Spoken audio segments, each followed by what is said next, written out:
आइए इस 8 क्लास के बैच में आपका स्वागत और देखने का प्रयास करें। ये चैप्टर नंबर आपका 4 है और 4 नंबर चैप्टर में जितने भी कॉन्सेप्ट लगेंगे, जितने भी थ्योरी लगेंगे, वो तमाम थ्योरी को यहाँ हमने कर रखा है। तो पहले आप समझने का प्रयास करें।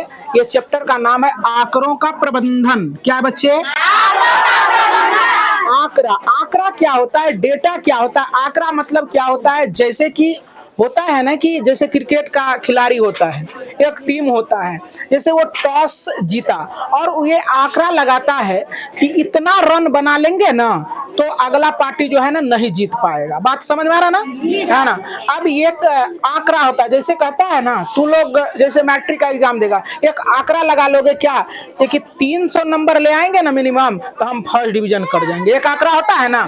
जैसे पढ़ता है कोई मैट्रिक का बच्चा पढ़ रहा है, वो अपने तैयारी के अनुकूल वह जो है ना एक अनुमान लगाता है, जैसे कि हम ले आएंगे 350, हम ले आएंगे 400, तो यही हो गया आंकड़ा। बात समझ में आ रहा है ना? तो डेटा समझ में आ गया। तो कहता है किसी भी चीजों के अध्ययन के लिए एकत्रित किए गए सूचना को क्या कहते हैं हम लोग? आंकड़ा कहते हैं। तो आंकड़ा का ये देखो जरा सा, कक्षा में सभी विद्यार्थियों का वजन है ना, जैसे 8वीं क्लास में है तो लोग जैसे आया वजन करने के लिए, तो लोग ये समझ जाते हैं कि ओ 14-15 वर्ष का बच्चा है तो इसका जो है ना 30 से 35 या चाहे 35 से 40 किलो तक का वजन होगा। यही हो गया आंकड़ा। बात समझ रहे ना? अब कहता है स्कूल में सभी कक्षाओं के छात्रों की संख्या। अब जैसे कि पूरे स्कूल में 7वीं 8वीं 9वीं 10वीं देखा कि भीड़ है तो लोग अंदाजा लगा लेते हो 700-800 विद्यार्थी होगा। यही हो गया क्या तुम्हारा? आंकड़ा। तब देखो आंकड़ों को जो है ना विभिन्न प्रकार से हम लोग पढ़ते हैं, विभिन्न प्रकार से सूचित करते हैं, देखने का प्रयास करेंगे। पहला है तुम्हारा क्या? चित्र लेखन। क्या रे? चित्रलेख द्वारा। क्या? चित्रलेख द्वारा। तो यही हो गया चित्रलेख द्वारा। कक्षा 2 में जो है ना 2 पेड़ लगाया, कक्षा 3 में 3 पेड़ लगाया है ना, और कक्षा आपका जो है ना कक्षा 4 में आपका 4 पेड़ लगाया। एवं प्रकार से यही हो गया चित्रलेखन। अब क्या है? दंडा आलेख। क्या है? दंडा आलेख के माध्यम से हम लोग इस चैप्टर को पढ़ेंगे। तो दंडा की तरह दिख रहा है ना, तो इसीलिए इसको क्या कहा जाता है? दंडा आलेख। अब ये 2 गो डंडा सटा सटा के रखा गया है ना, तो इसको कहते हैं दोहरा दंडा आलेख। क्या कहते हैं बच्चे? इसको क्या कहोगे? इसको कहोगे दोहरा दंडा आलेख।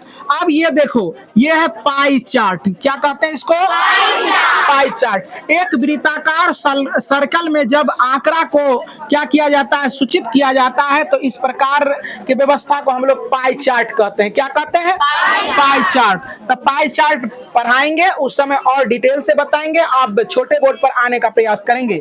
अब प्रायिकता क्या है? तो प्रायिकता समझने का प्रयास करेंगे।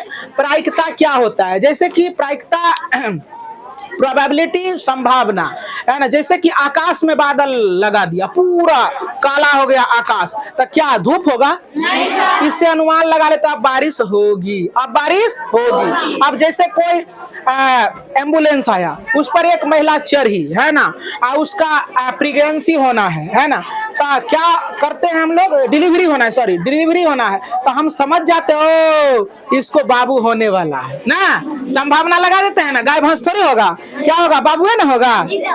या चाहे संभावना लगाते लड़का होगा या चाहे लड़की होगी। तो इसी को कहते हैं हम लोग क्या? प्रायिकता। प्रायिकता बराबर होता है नंबर ऑफ इवेंट बटे नंबर ऑफ सिंपल स्पेस। इससे बढ़िया है कि तुम ये फार्मूला याद रखोगे, है ना। देखो, नंबर ऑफ इवेंट बटे नंबर ऑफ सिंपल स्पेस। बात समझ रहे ना? अब कहता है कि संभव घटना की प्रायिकता होता है 1। संभव घटना की प्रायिकता 1। असंभव घटना की प्रायिकता होता है 0। क्या होता है बच्चे? 0 होता है। अब प्रायिकता में झूठ सच मिला के 1 के बराबर होता है। किसके बराबर? तब प्रोबेबिलिटी पीई या प्रोबेबिलिटी पी नहीं की प्रायिकता बराबर 1 होता है। अब यहीं से पीई बराबर करेंगे तो इसको उस पार ले जाएंगे तो 1 माइनस पी नहीं हो जाएगा। अब इसको ये पूछेगा तो इसको उस पार ले जाएंगे तो 1 माइनस पी ई की प्रायिकता हो जाएगा। बस समझ रहे हैं? सबसे इंपॉर्टेंट चीज ये है जो कि आप 10वीं क्लास में भी पढ़ेंगे तो ये तुमको काम देने वाला है कि प्रायिकता का मान हमेशा क्या होता है, 1 से अधिक नहीं होगा।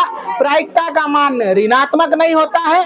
प्रायिकता का मान जो है ना 0 से छोटा यानी ऋणात्मक नहीं होता, वही चीज। तो प्रायिकता का मान जो हो गया 0 या 0 से बड़ा होगा। प्रायिकता का मान 0 या 0 से बड़ा होगा, लेकिन 1 या 1 से छोटा होगा। बात समझ में आ रहा ना। और शेष बातें इसमें डाइस पढ़ना होता है ना। इसमें क्या कहता है, बॉल के बारे में पढ़ना पड़ता है ना। इसमें तुमको सिक्का के बारे में पढ़ना पड़ता है। जैसे एक सिक्का को फेंका जाता है तो दो बात होगा, या चाहे चित आएगा या चाहे पट आता है। अगर कोई पूछेगा एक सिक्का को उछाला जाता है तो चित आने की प्रायिकता 1/2। क्यों? क्योंकि देखो अब उछाला जाता है तो कोई चीज तो चीते होगा या चाहे पट्टे होगा, तो संभावना हम 2 सोचते हैं, संभावना 2, लेकिन होता एक बात है। तो इसीलिए क्या हो जाता है, प्रोबेबिलिटी ई बराबर होता है तुम्हारा फार्मूला नंबर ऑफ इवेंट बटे नंबर ऑफ सिंपल स्पेस। तो इवेंट हो गया ये का और सिंपल स्पेस हो गया 2, तो 1/2। तो अब कोई पूछेगा कि एक सिक्का को फेंका जाता है, चित आने की प्रायिकता 1/2। एक सिक्का को फेंका जाता है, पट आने की प्रायिकता तो ये 1/2। और कहेगा एक सिक्का को फेंका जाता है संभव परिणामों की संख्या तो 2। कितना? 2। तो उम्मीद करते हैं कि सारे बच्चे को ये थ्योरी समझ में आया होगा और कॉपी में आप इसको क्या करेंगे, इसको सजा के लिख लेंगे। इसके बाद आपका कल से एक्सरसाइज चलेगा। बहुत बहुत धन्यवाद।